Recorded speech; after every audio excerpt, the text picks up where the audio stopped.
Hi moms! Welcome back to my channel. If you're a new mom, this quick and easy breast pump guide is just for you.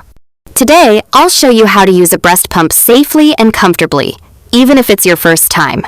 First, always wash your hands and make sure all pump parts are clean and dry. Clean equipment helps keep your baby safe and healthy. Now, sit in a comfortable position and try to relax. Taking a few deep breaths can really help with milk flow.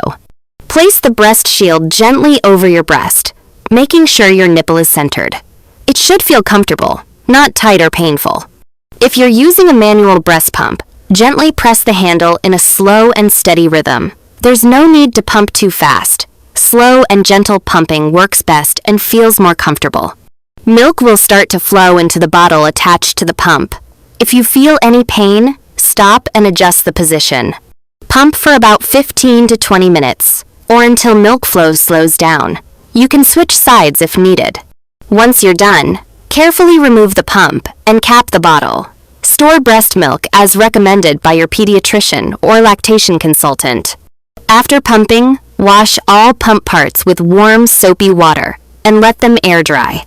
Remember moms, every mother's journey is different. Take your time, be patient with yourself, and don't hesitate to ask for professional help if needed. If you've